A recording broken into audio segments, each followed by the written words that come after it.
ఓం మహాగణాధిపతయే నమః. ఓం గురుభ్యో నమః. ఓం శ్రీమాత్రే నమః. అరుణాం కరుణాతరంగితాక్షీం ధృతపాశాంకుశపుష్పబాణచాపాం అనిమాదిభిరావృతాం మయూకైః అహమిత్యేవ విభావయే భవానీం. శ్రీమాత్రే నమః.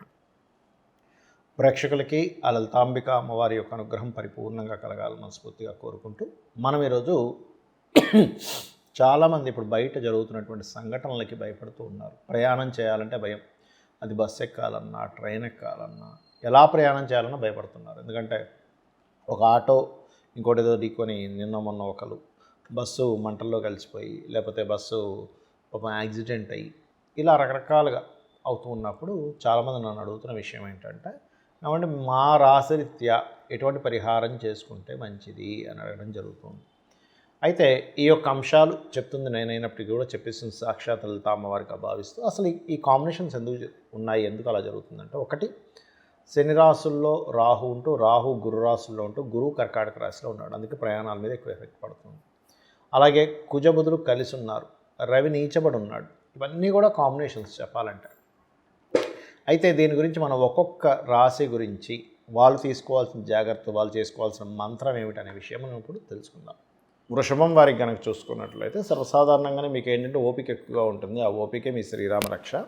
అయితే మీకు యాక్సిడెంటల్ రిలేటెడ్ సంబంధించినటువంటి అంశంలో మీ యొక్క అధిపతి కనుకంటే 4th lord Ravi, 8th lord గురువు లేదా 4-8 కాంబినేషన్ ఉండేటువంటి గ్రహాలు ఏదైనా, ఆ పోర్ట్ఫోలియోస్ ఇచ్చే గ్రహాలు ఏదైనా కలిసి ఉంటే కాస్త జాగ్రత్తగా ఉండండి.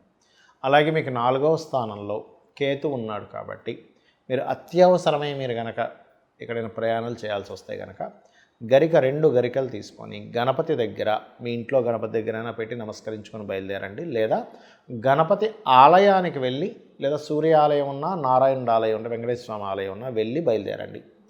అదేమీ లేదండి ఇంట్లో చక్కగా ఒక పటం ఉందండి నేను నమస్కరించుకొని బయలుదేరుతానంటే అలా చేయండి. ఖచ్చితంగా మీ ప్రయాణంలో ఎటువంటి ఇబ్బంది కలగకుండా పరమాత్మ చూసుకుంటాడు.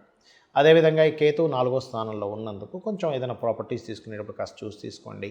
7వ స్థానంలో కుజుడు బుధుడు కలిసి ఉన్నారు కాబట్టి కాస్త పార్ట్నర్స్తోని వివాహ జీవితం విషయంలోని, అంటే 12th లార్డ్ కూడా కుజుడు అవుతాడు కాబట్టి వివాహ జీవితం విషయంలోని ఇట్లాంటి విషయాల్లో కాస్త జాగ్రత్త వహించండి. అదేవిధంగా 6వ స్థానంలో అంటే 6th lord 4th lord 6th కాబట్టి పర్టికులర్గా మీరు మంగళవారాలు, ఆదివారాలు ప్రయాణం చేసేటప్పుడు మరింత జాగ్రత్త తీసుకోండి. ఇక వృషభం వారికి సహజంగా ఏంటంటే దశమంలో రాహు ఉన్నాడు కాబట్టి మీరు ఏదైనా విదేశీ సంబంధించిన ప్రయత్నాలు, అక్కడికి వెళ్ళి అక్కడ ఏదైనా ఉద్యోగ ప్రయత్నాలు కనుక చేస్తున్నట్లయితే ఖచ్చితంగా బాగుంటుంది. దాని గురించి ఏమి మీరు టెన్షన్ పడవలసిన అవసరం లేదు, గుర్తుపెట్టుకోండి. ఇక మీరు నిత్యము చేయవలసిన దేవతారాధన ఏమిటి? సహజంగానే పంచమాధిపతిని ఎవరైతే ఆరాధన చేస్తారో రుణరోగ శత్రువు నుంచి బయటపడేస్తాడు. అప్పుడు విష్ణువు, లక్ష్మీ నరసింహస్వామి యొక్క కరావలంబ స్తోత్ర పఠనము ఎక్కువగా చేస్తూ ఉండాలి. సూర్యుడికి అర్ఘ్యం వదలడం, సూర్యుడిలోనే గణపతిని చూస్తూ అర్ఘ్యం వదలడం, ఇవన్నీ కూడా మీకు ఏదైతే ప్రయాణంలో ఆటంకాలు జరగాలన్నా, ప్రయాణంలో యాక్సిడెంట్ జరగకుండా చూడడానికి ఇవన్నీ కూడా చక్కగా మీకు పనిచేస్తాయి.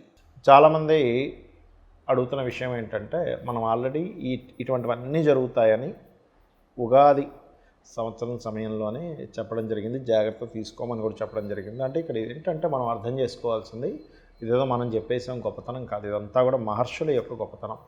మహర్షులు మనకి ముండేన్ ఆస్ట్రాలజీ అని ఇచ్చారు, మైథుని జ్యోతిష్యం అంటారు. ఆ మైథుని జ్యోతిష్యంలో కొన్ని సూత్రాలు ఉన్నాయి. అంటే కుజుడు అగ్రెసివ్ ప్లానెట్స్ కలిస్తే ఏంటి, అగ్రెసివ్ ప్లానెట్స్ అంటే కొంచెం కుజుడు రాహు అగ్రెసివ్ రిజల్ట్స్ ఇచ్చే ప్లానెట్స్ కనుక వీక్షణ పడుతున్నా, లేదా శని కుజుడు వీక్షణ పడుతున్నా ఇలాంటివి జరుగుతాయని చెప్పడం జరిగింది. అయితే ఇక్కడ పర్టికులర్గా ఏంటంటే ఈ నవంబర్ మాసం అంతా కూడా పర్టికులర్గా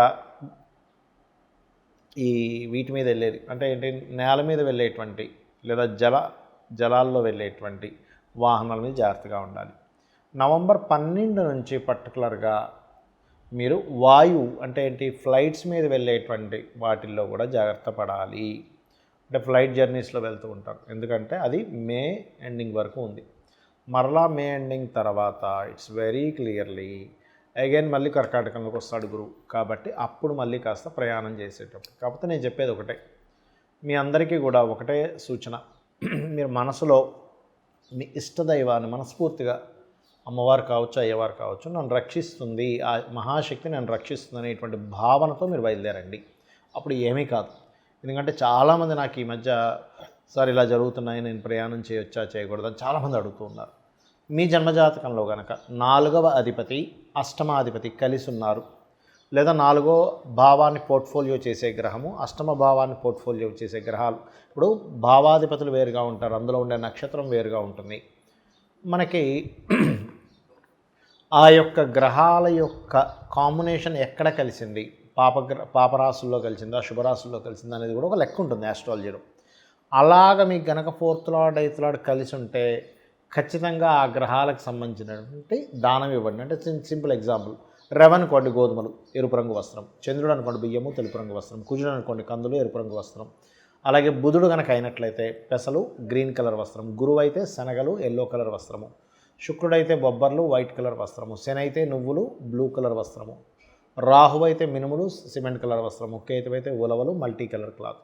ఇలాగా ఒక్కొక్కసారి మన రాహుకేతువులకు ఓన్ హౌసెస్ ఉండవు కదా, అంటే అవి ఏ రాశుల్లో ఉంటే ఆ రాశి యొక్క తత్వాన్ని అవి తీసుకుని ఉంటాయి. అది ఏ గ్రహమైనా బట్ రాహుకేతువులకు ఓన్ హౌసెస్ ఉండవు కాబట్టి ఈ రకంగా తీసుకోవాలి.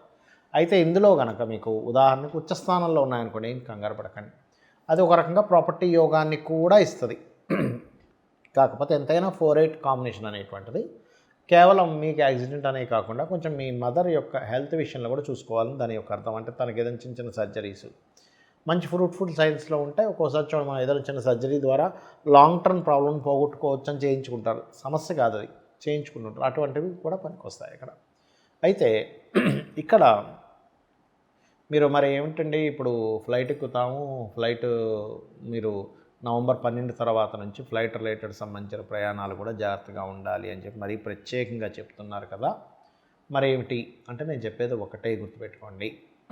ఇక్కడ మీరు ఎందులో ప్రయాణం చేసినా మీరు చూసుకోవాల్సింది ఒకటే, మీ జన్మజాతకంలో ఆయుష్ కనుక బలంగా ఉంటే, మనం చూడండి ఆ రోజు ఒక ఫ్లైట్ పడిపోయినప్పుడు ఒక అతను మాత్రం ఏదేదో ఫ్రెష్గా అప్పుడే స్నానం చేసి బయటకు వచ్చినట్టుగా వచ్చేసేట అక్కడికి నడుచుకుంటూ.